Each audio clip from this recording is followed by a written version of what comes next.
YTN 뉴스 FM 이동희 뉴스정면승부 3부 시작하겠습니다. 어제 문무일 검찰총장이 군사정권 시절 대표적 인권 유린 사례로 꼽히는 형제복지원 사건에 대한 무죄 판결에 문제가 있다면서 비상상고를 청구했습니다.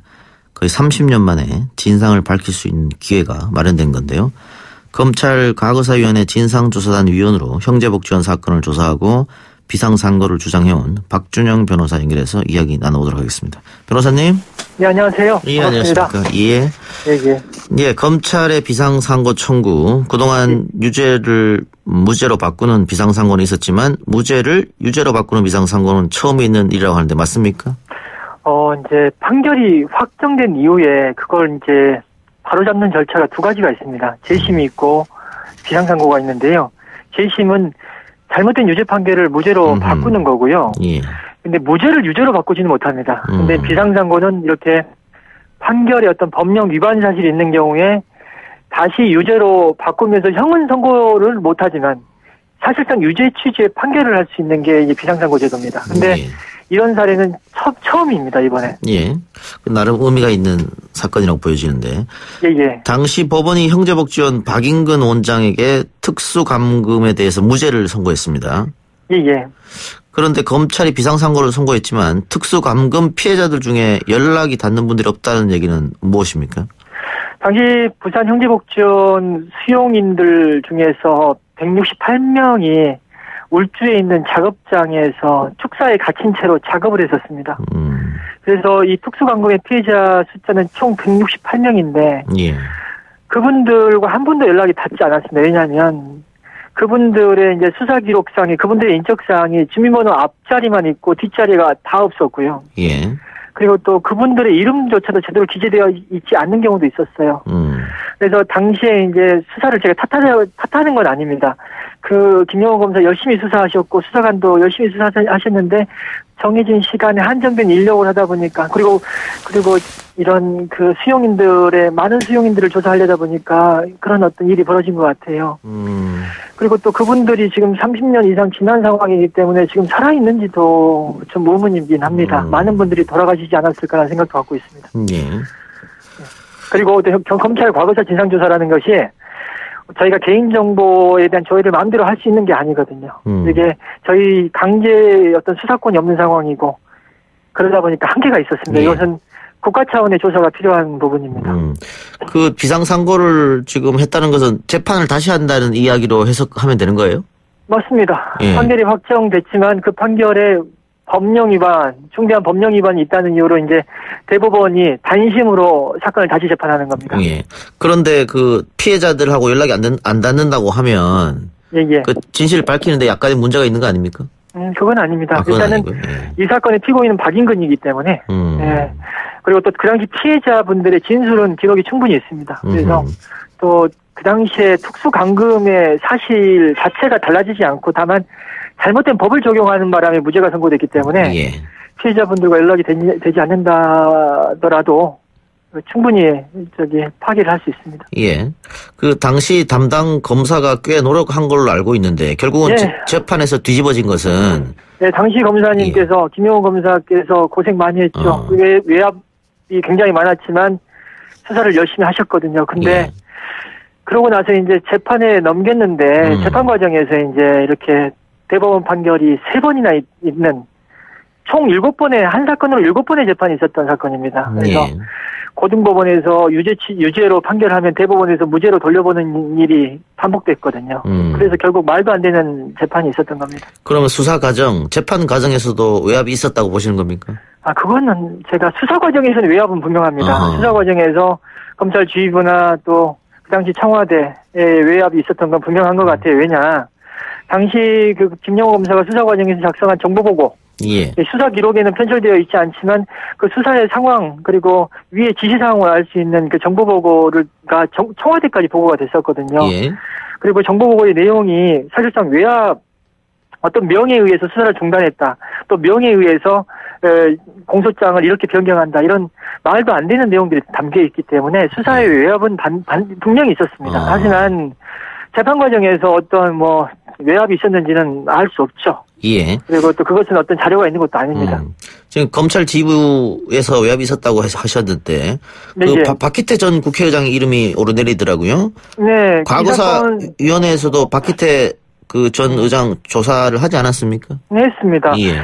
이 사건이 부산지검에서 이제 부산지검 물산지청 그 당시에 거기에 관할이었고 부산지검이 상급관청이었습니다. 그래서 당시 부산지검장이 박희태 전 국회의장이었기 때문에 그리고 그 외압 과정에서 작성된 이런 보고서의 경유지이기도 했기 때문에 그분을 조사했죠. 예. 근데 잘 모르겠다. 기억이 안 난다. 사건에 대해서 잘 모르겠다라는 취지로 얘기했는데 그건 말이 안 되죠. 왜냐하면 정보보고가 수십 건이 본인을 거쳐서 올라갔고 이 사건이 그 1987년에 부산지검에서 가장 큰 사건이었을 텐데 그걸 몰랐다라고 얘기하는 것은 전 변명이라고 생각합니다. 그 과거사위원으로 활동하시면서 현재복지원 기록물 22권을 보셨다고 하던데 그 기록물에는 어떤 내용이 담겨져 있었습니까? 기록에는 뭐 현재복지원 수사과정, 사건 수사과정, 울투 작업장 그 168명에 대한 감금 가혹행위 그리고 박인권 원장의 횡령, 외환관리법 위반 이런 여러 범죄 사실에 대한 그 자료들이 들어있었습니다. 예. 안타까운 것은 방금 말씀드린 바와 같이 이 지금 형제복지원에 수용됐던 사람들이 힘없는 사람들이잖아요. 예. 가난하고 약자들인데 이분들이 기록에서도 소외받았어요. 앞서 말씀드린 바와 같이 이분들의 인적사항을 확인할 수 없어서 지금 이분들 찾는 것도 한계가 있다는 거.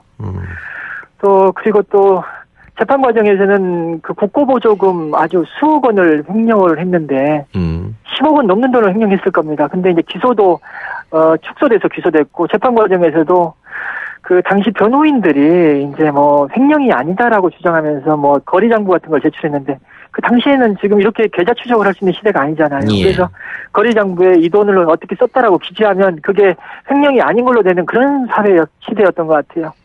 그래서 말도 안 되는 변명이나 그리고 또 자료를 만들어서 그 정말 많은 액수의 횡령의 무죄 판결을 받은 사건이기도 합니다. 예. 그 이번 조사 과정에서 피해 생존자분들도 만나보셨잖아요. 만나봤죠. 예. 그 중에서 좀 특별히 가슴 아팠던 사연이 있다고 하는데 어떤 사연입니까? 그 많은 분들 사연 다 가슴 아팠어요. 한 예. 50여 분 만났는데요. 예. 그 한 사람 한 사람의 사연이 다 가슴 아팠습니다. 어느 하나를 꼽기 힘들 정도였어요. 공통적으로 그 30년이 지났지만 지금도 트라우마에 시달리고 있고 또 그 정신과 약으로 사는 분도 있고 술에 의지해서 사는 분도 있고 밤에 불을 켜놓지 않으면 잠을 못 자는 분들 그리고 지금도 자살 시도를 생각하시는 분들 그리고 일정한 직업을 갖지 못하고 있고 또 혼자 살고 있는 분들도 굉장히 많았어요. 또 그 당시에 어떤 육체적이나 정신적 고통 그 장애에 대해서 치료도 제대로 못 받았습니다. 당시 형제복지원에 끌려갔던 수많은 사람들 중에서 예. 미성년자들도 상당수 된다고 하던데. 정말 많았죠. 예. 그 형제복지원 생존자 대표 한종선 대표 같은 경우는 9살 때 들어갔습니다. 그 어린 나이에 정말 그 이렇게 가난한 집 아이들도 많이 들어갔지만 예. 또 어떤 경우도 있었냐면 그 이상한 집을 찾지 못해서 헤매고 있는 아이들까지 이렇게 그냥 그 형제복지원에 보내버렸어요. 그러다 보니까는 실종 신고를 내고 그 아이를 찾는 부모가 있었고 그 아이는 또 형제복지원 내에서 이름을 개명당해서 정말 그 고아가 돼버리고 말도 안 되는 사례들이 굉장히 많았습니다. 예. 그 미성년자들을 상대로 인권 유린의 작태가 벌어졌고. 그렇죠. 또 그 걱정도 되고 염려도 되는 거는 그 당시 끌려갔던 여자아이들. 네. 또 젊은 여성들이 또 성적으로 유린을 당하지 않았을까 그런 생각도 들거든요. 예. 그런데 그런 부분에 대해서는 자세한 질문을 하지 못했어요. 아하. 왜냐하면은 그게 또 그분들의 상처를 건드리는 부분이 있을 것 같아서. 그런데 다만 이제 또 남자분들 중에서도 저기 성폭행을 당하는 분들이 꽤 있었습니다. 왜냐하면은 이 남자들 많은 사람들을 한 곳에 몰아넣었다 보니까 나이 든 사람들, 그 당시에 이런 어른들이 그 어린아이들, 이쁘장하게 생긴 어린아이들을 이렇게 밤에 품에 안고 잠을 많이 잤어요. 예. 그래서 성폭행을 많이 했고, 그러다 보니까는 어린 나이에 거의 매일 성폭행을 당하다 보니까, 형제복지원 나온 이후에 본인의 정체성을 잃어버렸다라는 분도 계셔요. 네, 그런 어떤, 정말 그 트라우마가 지금도 계속되고 있고요. 예. 네.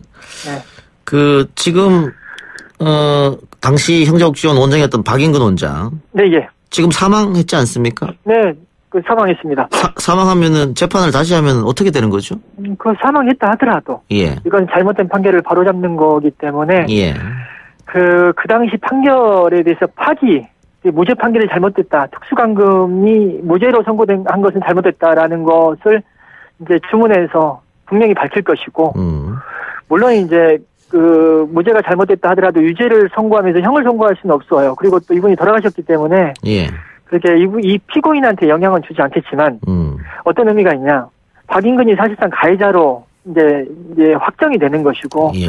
그렇다면 적어도 박인근의 불법행위로 인해서 수많은 어떤 피해자가 있는 상황에서 박인근의 재산, 엄청난 재산을 지금 예. 상속인들이 물려받은 걸로 알고 있는데, 예.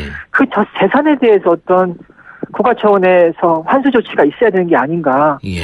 그리고 국가는 또 이 형제복지원 피해자들에게 또 배상과 보상을 제대로 해야 되는 거 아닌가라는 생각 갖고 있습니다. 예. 예. 하나하나 그럼 따져보죠. 네. 방금 변호사님이 잘못된 판결 바로잡는 데 큰 의미가 있다고 하셨는데. 예, 예. 어쨌든 박인근 씨가 사망했기 때문에. 네. 박인근이 유죄로 확정된다고 하더라도 박인근에게 손해배상 청구는 못하는 거 아닙니까? 박인근은 이제 죽었기 때문에 예. 박인근을 상대로 뭘 할 수 없지만은. 예.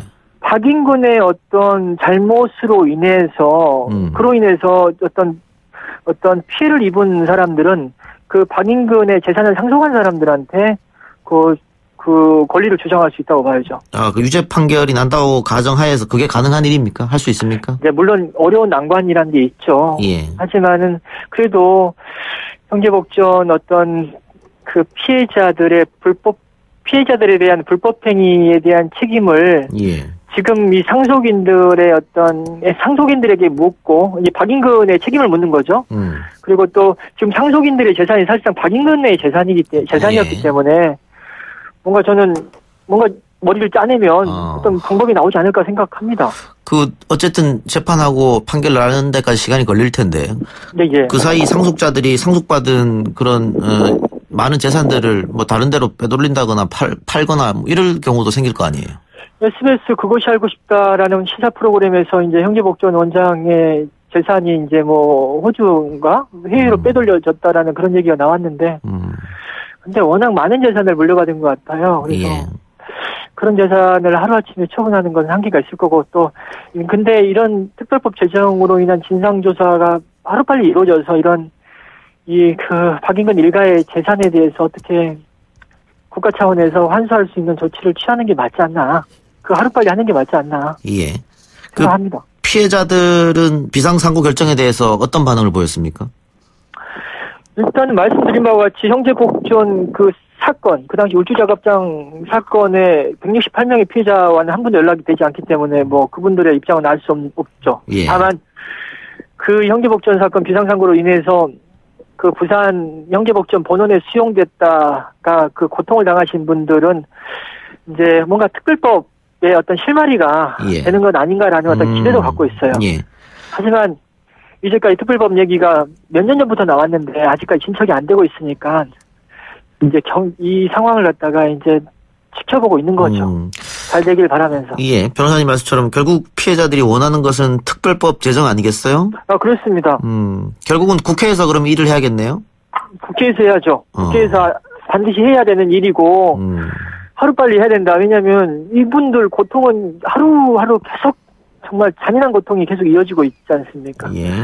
그리고 사람들이 이제 비상상고의 의미를 너무 좀 약간 축소해서 가는 부분이 있는데, 이 비상상고로 인해서 무죄 판결이 파기되면 당시 형제복지원에 수용된 사람들의 수용의 근거가 됐던 내무부 훈령이 위헌임이 확인되는 겁니다. 근데 내무부 훈령으로 수용됐던 사람이 부산에만 있었던 게 아니라 전국적으로 있었을 겁니다, 아마. 예. 그래서 우리 아픈 역사 중에서 과거사 청산 많이 됐다라고 하지만 이렇게 힘없고 가난한 사람들의 안타까운 죽음이나 이 불행 국가 차원의 국가폭력에 대해서는 지금 청산이 제대로 안 됐거든요. 이번 기회에 그런 분들의 어떤 인권 침해에 대해서도 우리가 관심을 갖고 대처를 하는 게 필요하지 않나 생각합니다. 네, 지금 청취자들 문자로 9424님을 비롯한 많은 분들이 도대체 왜 국회에서 특별법이 안 되냐는 질문을 많이 하고 계시거든요. 왜 그러냐면 예, 지금 3년째 계류 중이죠? 그렇습니다. 저는 이 부분에 좀 주목하고 싶어요. 예. 형제복지원 사건 기록을 보다 보니까 이런 내용이 있었습니다. 1987년에 형제복지원 사건이 세상에 드러났을 때 형제복지원에서 2년 6개월 동안 있다 나온 사람이 검찰청에 진정서를 냈는데 진정의 내용인즉슨 아니 박종철 고문치사 사건이 1987년에 있었거든요. 그 사건 터지면서 형제복지원 사건이 묻혀버렸습니다. 그러다 보니까 이 형제복지원 피해자들은 뭐라고 얘기했냐면 박종철 군은 서울대를 나온 지성인이고 우리는 불황인이긴 하지만 인간의 권리는 평등하다고 하지 않았냐. 그렇죠. 예. 그 얘기를 했었습니다. 근데 그때와 지금 30년이 지났지만 우리가 약자를 보호해야 한다라고는 하지만 정말 그분들의 어떤 고통에 대해서 정말 우리가 진지하게 오랫동안 연대하고 있냐. 그건 아닌 것 같아요. 그리고 또 예. 국회에서 특별법 제정을 미루는 이유 중에 이것도 또 있습니다. 예. 형제복지원만의 문제는 아니지 않냐. 전국에 그 당시 불황인 시설이 수십 군데가 있었는데 그 형평성의 문제를 또 제기하는 것 같긴 해요. 이 법에 대해서 신중하자는 입장은. 근데 그러다 보면 정말 그러면 못하는 거죠. 일단 한 곳이라도 시작하고 또 이런 어떤 피해 사실을 더 이제 전국적으로 더 확인하는 게 중요하지 않나. 그리고 형제복지원을 거쳐간 수만 명의 피해자들 중에서 지금 대책위와 연락이 닿는 피해자는 260명에 불과해요. 40년 전에 발생했던 이 인권침해 피해자들이 지금도 생존하고 있는 분들이 얼마나 될지 저는 잘 모르겠어요. 그래서 국가의 재정을 얘기하는데 그 피해자들을 찾아서 하루빨리 그분들의 어떤 트라우마 치료나 이런 걸 하는 게 더 시급하지 않나 생각합니다. 예. 결국은 국가가 사과하고 특별법 제정을 통해서 배보상이 이루어져야 한다. 맞습니다. 예. 그것만이 이제 피해자들이 갖고 있는 그 정신적 트라우마를 고칠 수 있는 계기가 될 거라 이렇게 말씀하셨는데. 그리고 한 가지 더. 예. 이 형제복지원을 불황인 수용시설이라고 많이들 알고 있는데 방금 말씀드린 바와 같이 형제복지원에 수용된 사람들은 불황인이 아닌 사람도 많았습니다. 물론 불황인이라 해서 또 수용해야 되는 건 아니지만 그렇죠. 형제복지원 피해자라고 그분들이 나서지 못하는 이유 중에 하나가 뭐냐면 형제복지원 갔다 왔다면 그 시절에 불황인이라고 낙인 찍힐까 봐. 그래서 말을 못하는 분들도 상당히 많아요. 그 불황인이 아닌 분들도 상당히 많이 그것을 거쳐갔습니다. 예. 그런데 당시 전두환 정권이 내무부 훈령을 통해서 이런 식으로 죄 없는 사람들을 강제 수용해서 일을 시키고 한 게 그 88 올림픽을 위해서라 이런 얘기도 있던데 맞습니까? 그렇죠. 물론 70년 80년대에 이제 우리가 산업화 과정에서 농촌에서 도시로 이제 이주했고 이주 과정에서 그 도시에서 정착하지 못한 분들은 이제 불황인이 된 것 같아요. 근데 이제 그 88 올림픽 86 아시안 게임이 81년도에 개최가 확정됐거든요. 그리고 나서 이제 그 당시 정권에서는 그 외국인이 많이 올 텐데 또 대한민국 이미지가 있는 거 아니냐 생각하고 거리를 청소한다는 명목으로 그렇게 불쌍한 사람들을 많이 시설에 보냈던 것 같습니다. 지금 이번 검찰 과거사위원회 조사단으로 활동하시면서 네. 아쉬운 점이 좀 있다고 하셨는데 어떤 점이 아쉽습니까? 아쉽죠. 왜냐하면은 일단은 그 비상근이입니다. 저희가 비상근이어서 상근이라면 더 열심히 조사를 할 수 있었을 텐데라는 아쉬움. 그리고 개인적으로 형제복지원 사건에 대해서 잘 모르는 상황에서 이게 좀 접하다 보니까 저도 공부를 해가면서 했어야 됐고요. 그래서 역량이나 능력 부족으로 인한 뭔가 좀 소홀했던 지점에 대한 아쉬움이 많아요. 그래서 특별법이 제정되면 이 진상조사 부분에 있어서도 좀 더 인력이나 이런 재원을 많이 보강해서 체계적으로 잘 조사를 했으면 좋겠습니다. 예. 피해자 대표로 활동하시는 환종선 씨가 책을 썼다고 하는데 책 제목이 살아남은 아이. 예. 어떤 책입니까? 일단 살아남은 아이 우리 이 청취자분들 많이 구입하셔서 봐주셨으면 좋겠어요. 예. 이 형제복지원 대표 환종선 씨가 9살 때 형제복지원에 들어갔거든요. 누나와 함께. 근데 거기서 겪었던 인권유린 참상이 아주 적나라하게 나와 있습니다. 눈물 날 거예요. 책 보면. 그리고 정규천 교수, 박내군 인권활동가가 이 형제복지원 사건의 어점을 또 나름 또 분석한 글들이 담겨 있습니다. 예. 비상상고 결정이 특별법 제정으로 이어지는 발판이 될 수도 있겠죠? 예, 그렇게 저는 봅니다. 그렇게 되어야 하고요. 대법원에서 정의로운 결정을 내려줄 거라 믿고 있고요. 한 말씀 더 드리자면, 그래도 검찰총장께서 또 의미 있는 결단을 해주셨습니다. 그 부분에 있어서는 또 우리가 박수 칠 것은 박수 쳐야 된다고 생각합니다. 예, 마지막으로 우리 청취자 여러분들께 하고 싶은 말씀 하시기 바랍니다. 관심과 연대가 중요합니다. 예. 말도 안 되는 사건이었거든요. 끝까지 이 사건이 어떻게 해결됐는지를 지켜봐 주셔야 됩니다. 그래야지 정의롭게 해결되고 국회의원들을 움직일 수 있다고 저는 생각합니다. 예, 알겠습니다. 그동안 수고하셨고요. 오늘 말씀 감사합니다. 고맙습니다. 예, 감사합니다. 지금까지 박준영 변호사였습니다.